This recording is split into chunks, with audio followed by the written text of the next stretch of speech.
Thank you very much, Mr. Crosby. It's always a privilege to serve under your chairmanship, and it's a great relief to serve under your chairmanship, particularly today. Can I congratulate the Honourable Member for Hendon on securing this important debate.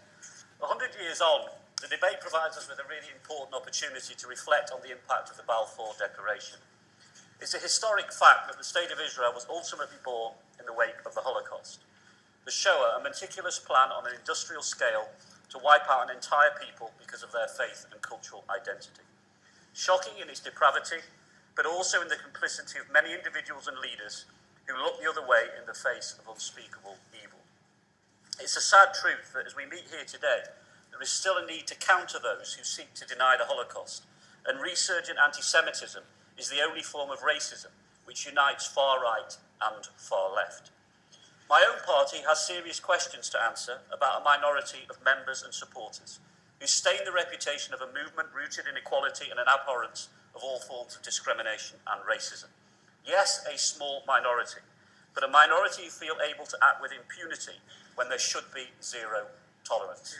And we can say to the party opposite, it wasn't that long ago when senior Tories talked about there being too many Estonians and not enough Etonians in the then Thatcher government. So let's not play party politics with some of these incredibly sensitive issues. Why is anti-Semitism so salient to this debate, Mr. Crosby? Quite simply, for many Jews around the world, Israel is a safety net which gives meaning to the phrase, never again. And the reality of contemporary anti-Semitism is that it is predominantly tied up with attacks on Israel, which cross a line through the use of anti-Semitic rhetoric and imagery. There are many people and organisations who legitimately criticise the policies and actions of the Israeli government who are not in any way anti-Semitic. They have every right to do so without facing false accusations that sometimes damage those who claim to be Israel's friends. However, 100 years on from Balfour, this country more than any other has a duty to ensure there is a balanced scorecard when it comes to judgments about the state of Israel. A small country the size of Wales, which for all of its existence has lived in a hostile neighbourhood, attracting hatred, venom, and the daily threat of violent terrorism. It must be acknowledged that Hamas and Hezbollah continue to use violence, not politics, to pursue their objectives.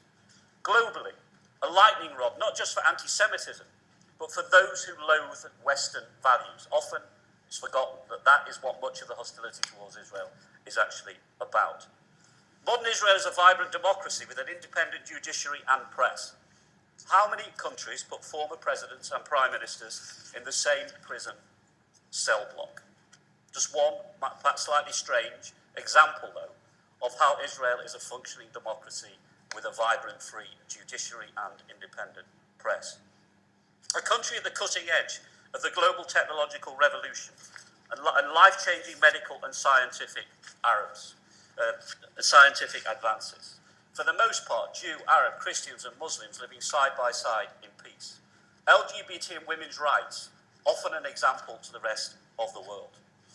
However, it is only right, Mr. Crosby, that we acknowledge today that Israel faces up to some harsh realities. West Bank occupation dehumanises both Palestinians and young Israeli soldiers.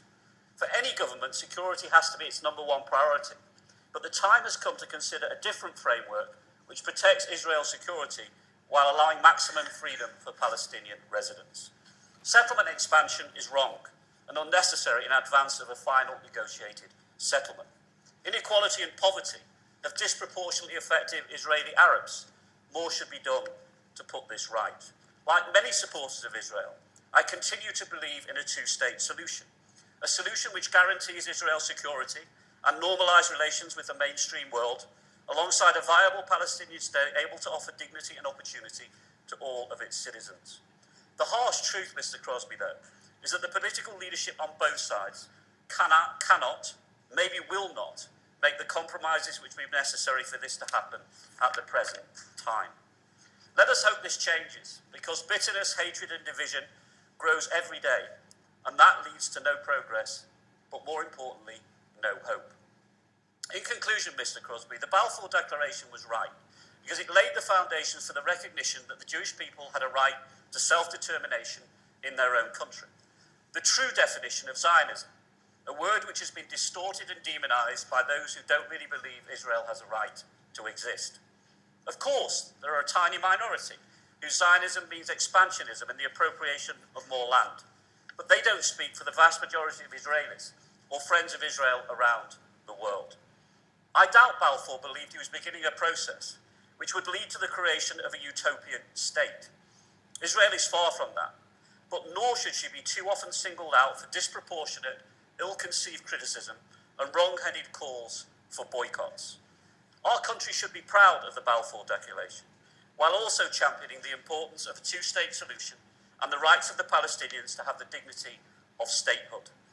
In this place, perhaps the greatest tribute we could pay to the legacy of Balfour would be if more of us rejected the entrenched divisions of the past, to claim the right to define ourselves as friends of Israel and friends of Palestine. Yeah.